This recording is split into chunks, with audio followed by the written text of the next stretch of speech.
my mind. Looks like we're in the click, click, clicks. Hello and welcome to the video. My name is Mark, and in the video today, I'm going to be updating everyone on the series that we started about 10 months ago on essentially building portfolios from scratch. And I'm going to be going through the portfolio holdings today, some of the thought behind what we've done. We are partnered with Passiv, and I'd like to thank Passiv for sponsoring the video today. When we review the Questrade portfolio that we have as part of our series, I will be using Passiv and showing you how we use that here at the Academy and the powerful features that this program does have. When we last reviewed the portfolios, the value was $61,245. As of today, we're at $61,450. So it looks like we may have made a little bit of money during these turbulent times, but the reality is we haven't. So if you're not familiar with the series, every month we add $2,000 to the portfolio. So like most of the market, the last month has not been good to us. And so we are down and we're in a negative position during that time period. We're going to be going over that in a little bit more detail in just a couple of seconds here. First though, as is somewhat customary on this series here, I would like to address a couple of comments or questions that we received following the last video to try and help paint a picture or help put everything in perspective. And the two questions that I highlighted here, the first one is from MRD. He or she says, 8% annually, just invest in an index fund, better return, and less need to research. And to address this comment specifically, absolutely. If you are wanting to build a portfolio of ETFs, this probably wouldn't be the series for you. The whole point of this series is for those people who are interested. And there are a lot of people interested in managing either all or a portion of their own investments with individual securities, fixed income products, that type of thing.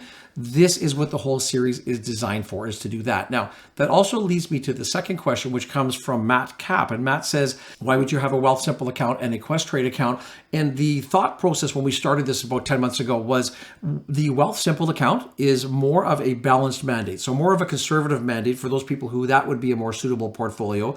The Questrade account is geared to be more aggressive. So higher risk, higher reward type holdings. And you'll see as we go through those here in just a moment.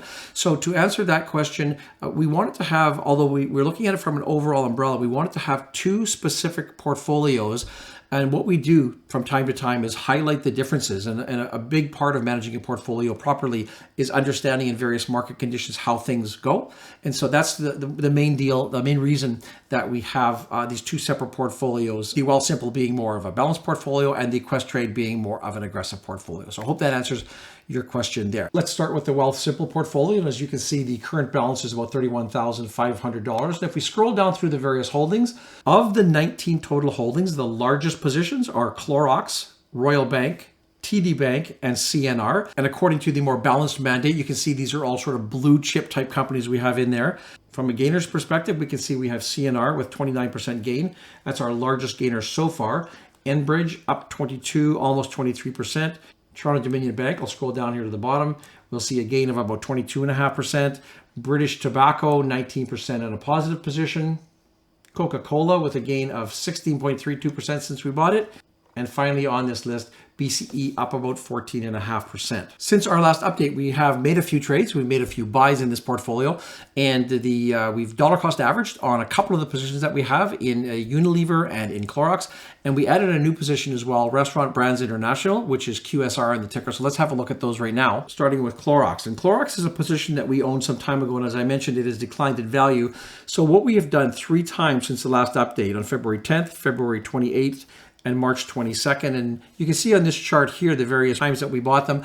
The idea here, of course, in any portfolio, if you have positions that you do own, you want to hold for the long term. And as you're building up the portfolio, we fully believe in this dollar cost averaging strategy, lowering the average cost base. And in this case, because we bought a company that did decline in value that we still have a long-term conviction on, you can see on these price points here, we've been adding as time goes by.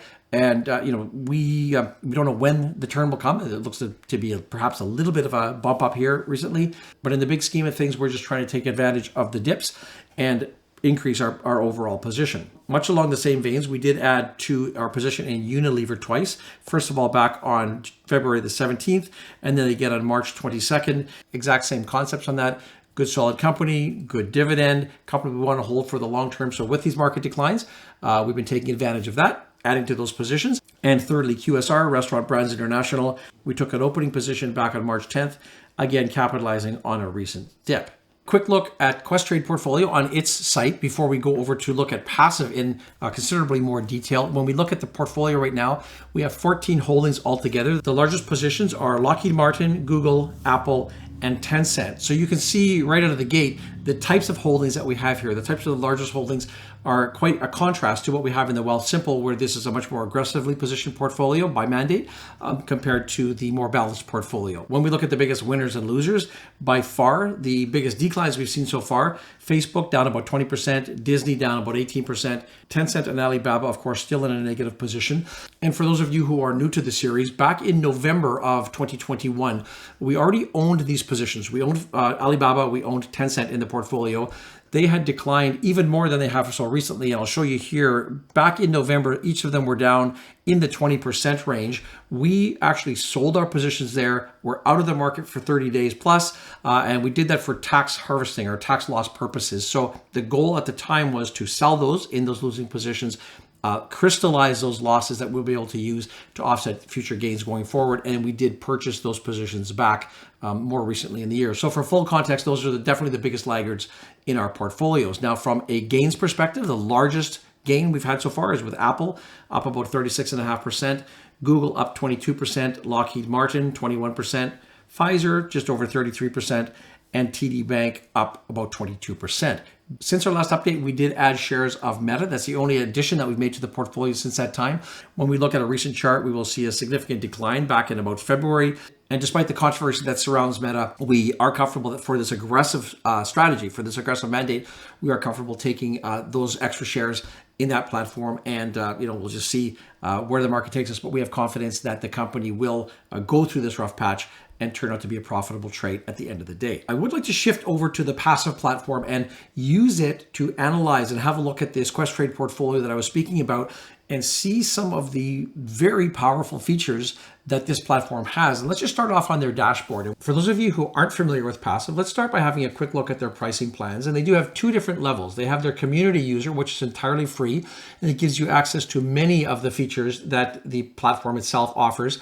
They also have, for $99 a year, an elite member. But I will also point out, very importantly, if you are a Questrade account, they do have an alliance with Questrade. So you do get the elite members for free if you are a Questrade account holder as well. When we look at how we use it for this portfolio, on the dashboard, which is customizable, we'll just show you how we've got it set up for us. It's basically an at a glance where you look at contributions over the last 12 months, and you can see that we've put in $30,000 into the plan. That was a $20,000 initial contribution, and then $1,000 a month since then. It shows you your total holdings as of today, $29,955. We have this linked up to our corporate margin account, which is what we use for this series. And if we click on the view button, we're going to go into much more detail here. First, a snapshot. The accuracy feature is something that we love. What it does is you set the targets that you want for your portfolio, and it will keep you track. It will highlight how accurately aligned you are to those portfolios. And that's how we can use it to make sure that we're on the right path. It also gives you a couple of other pieces of information. It'll give you the cash balances right now, and it also give you the total value of the account.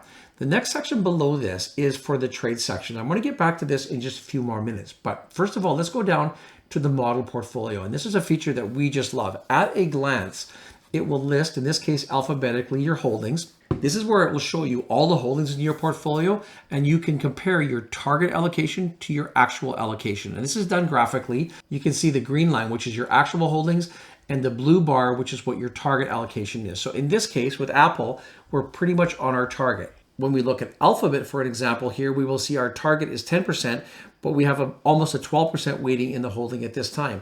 And as we scroll down the portfolio here, we can quickly, at a glance, compare each of the holdings in our portfolio and see where we are according to our goals. When we go back up to the top of the page and click on the corporate margin option, again, we will have a listing of all the holdings in the portfolio, but this is where we use it to quickly sort. For example, you can look here under the value. You will quickly be able to see your largest holdings sorted by value. Smallest holdings, just flip that back up. J&J, our smallest, Suncor, etc. And then from a profit and loss perspective, again, click on that. That will show you, as I mentioned earlier, Tencent, Walt Disney, Meta. These are our worst performing companies in the portfolio. You can flip it back up to see your top performing assets. We use this all the time to look for buying opportunities, and logically, if a company has declined in value, as we see here, that's something that points us toward taking a deeper dive to see whether we should be adding additional shares of that company, assuming all else remains strong with the company itself. When we flip over to the reporting tab, this will show you a number of other things on a dashboard that are very easy to spot. For example, contributions and withdrawals. It will show you what you've contributed or withdrawn from the portfolio. You can select different time periods. 1 year I've got here. You can go to year to date. You can go all time, or you can set a custom time period as well, whatever works best for you. A feature that we absolutely love, and any dividend investor would have to love this, on a month-by-month basis, what dividends your portfolio is collecting. So literally, if you hover your mouse over that column, it will show you, for example, in January, we had a total of $32 collected in dividend, 13 from TD, 18 from CHB. If we look at February, we will see a total of $17. And most recently in March, we will see the companies that have paid dividends into that portfolio for a total of $56. Looking at the activity tab, it will show you all of the transactions for whatever time frame you select that have occurred in the portfolio, whether it's dividends, whether it's buys, whether it's contributions, sells, etc. Now, by far the most valuable feature of this platform is the simplicity in which you can rebalance your portfolio. Back on the overview page, this tells you where, if you want to rebalance your portfolio to your targets, what trades actually need to be made. In this case, it is saying, as we saw earlier, we're underweight in Meta platforms, we're underweight in Tencent, we're underweight in TD Bank. So if you literally wanted to make these trades, it will do the calculations for you. It'll tell you how many units, the price that you would be paying, and you could literally preview orders. Now we'll click that here. Now, because I'm filming this on a weekend, it shows that the markets are closed. However, if it was during live trading time, that would simply queue up the orders for you. Now, in this case, we have this set up just to buy securities. However, you do have the option under the portfolio settings to add sell to rebalance as well. If you click on this and we go back to the overview, we're going now to a much deeper level of portfolio management. And we can see here, it's suggesting that if we wanted to get back to our original balance, to our target allocations, we would need to trim 2 units of Lockheed Martin. We would need to trim 2 units of Suncor. You can see the level of detail it takes us down here to fully rebalance to our portfolio target allocations. To put into context how powerful this tool is, when I was working as a professional, as a portfolio manager in the industry, we use software similar to this that actually helped us manage our clients' portfolios and make the rebalancing trades and do these calculations. And to have this available to us, to the non-professionals, especially in a free platform like this, I just can't overemphasize how valuable this is, whether it's just keeping track of your portfolio in the first place, looking at the overweights, looking at the underweights, or ultimately going and making those rebalancing trades. There is just a ton of value there that I would encourage you to have a look. If you're not familiar with Passiv, maybe give them a try. That is an update as to where we're at in our portfolio series, and we're closing in on the 1 year number, and that's always sort of a milestone when you get the annual amount. So we're looking forward to our review in May, but we'll probably do one as well in April just to keep you up to date with what's happening there. But it's been fun creating this portfolio. We hope you're getting value from it. As always, if you have questions about the portfolio, if you have questions about the strategies, feel free to leave a comment in the section below, and we always read those, and we try and incorporate 1 or 2 or 3 of those into every review that we do. A couple of important links in the description below. Number 1 is for Passiv, and thank you to Passiv for affiliating with us, for sponsoring this video. We really appreciate that. And secondly, to our link for our Investing Academy, where you can learn a lot more about what we do at that academy. I thank you very much for watching the video. I look forward to seeing you in the next video.